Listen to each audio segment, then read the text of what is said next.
বাইরে হচ্ছে প্রচুর বৃষ্টি আর বাসায় খেলাম গরম গরম ভাতের সাথে লাল মরিচের ভর্তা। উফ, শুনতেই কি মুখে পানি এসে গেল। ঝাল ঝাল ভর্তা কার পছন্দ। তার সাথে ছিল হাঁসের মাংস ভুনা। খাওয়া দাওয়া একেবারে জমে গেছে, তাই না? গ্রামে আসার পর থেকেই বাইরে প্রচুর বৃষ্টি, আর গ্রামে বৃষ্টি হলে যে কারেন্টের দেখা পাওয়া যাবে না সেটা তো সবাই জানে। এখানে আমার শাশুড়ি হাঁসের মাংস ফ্রিজ থেকে বের করে ভিজিয়ে নিয়েছে, আমি সেগুলো পরিষ্কার করে ধুয়ে রেখেছি। তারপর এখানে মিষ্টি কুমড়ার শাক নিয়েছে, এগুলো আজকে ভাজি করা হবে। আর নিয়েছে 2 রকমের ডাল, ফেলন ডাল আর বুটের ডাল। এই ডালগুলো দিয়ে পাতলা ডাল রান্না করা হবে। ডালগুলো ধুয়ে পানি ঝরিয়ে নিয়েছি, শাকগুলো ধুয়ে নিয়েছি। তারপর আমার এক দাদি শাশুড়ি শুকনা মরিচ ভিজিয়ে বেটে নিচ্ছে, তার সাথে দিয়েছে 2টো রসুন। আমরা যখন বাড়িতে থাকি না তখন উনিই আমার শাশুড়ির সাথে থাকেন, এটা সেটা কাজ এগিয়ে দেন। মরিচ বাটার পরে রসুনের সাথে একটু লবণ দিয়ে বেটে নিয়েছে, তারপর একসাথে করে মিশিয়ে দিয়েছে। মরিচগুলো বাটা শেষে আমি এসেছি এগুলো তেলে দিতে।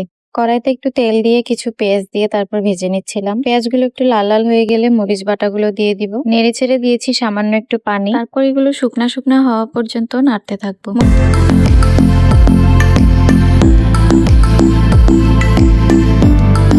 মরিচের ভর্তাটা রেডি হয়ে গিয়েছে। এইদিকে হাঁসের মাংস রান্না হয়েছে, পাতলা ডালও রান্না হয়ে গিয়েছে, আর হয়ে গিয়েছে শাক ভাজি। ভর্তা জিনিসটা আমার অনেক পছন্দের। গরম গরম ভাতের সাথে ঝাল ঝাল ভর্তা, আর সেটা যদি হয় বৃষ্টির মধ্যে তাহলে তো কথাই নেই। রান্না শেষে সবাই ভাত খেতে বসে গেলাম। আমি তো নিয়ে নিলাম মরিচের ভর্তা। আমার মতো ভর্তা প্রেমী কারা কারা আছেন সাড়া দিয়ে যাবেন। বৃষ্টির জন্য কারেন্টও থাকছে না, আর ভিডিও আপলোড দেওয়া হচ্ছে না। আগামীকাল আবার কোরবানির ঈদ, তার জন্য প্রস্তুতি নেওয়া শুরু হয়ে গিয়েছে। কোরবানিতে মাংস রান্নার জন্য আদা মশলার দরকার আছে, তাই আদা আর রসুন ছিলে নেওয়া হয়েছে ব্লেন্ড করার জন্য। কিন্তু সারাদিনেও তো কারেন্টের দেখা পাই না। কারেন্ট এসেছে, আমি ব্লেন্ড করতে বসে গেলাম।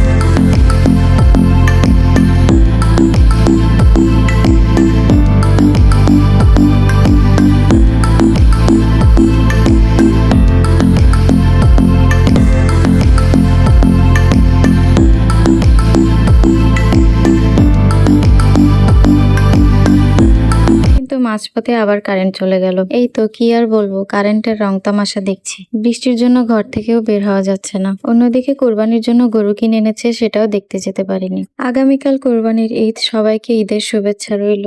আল্লাহ তাআলা সবার কোরবানি কবুল করুক, সবার মনের আশা পূরণ করুক। গরিব দুঃখী সবাই ভালো থাকুক, সুস্থ থাকুক, এই দোয়াই করছি। ভিডিওটা এ পর্যন্তই। ভালো লাগলে লাইক কমেন্ট শেয়ার করে পাশে থাকবেন। আমাদের জন্য দোয়া করবেন। আল্লাহ হাফেজ।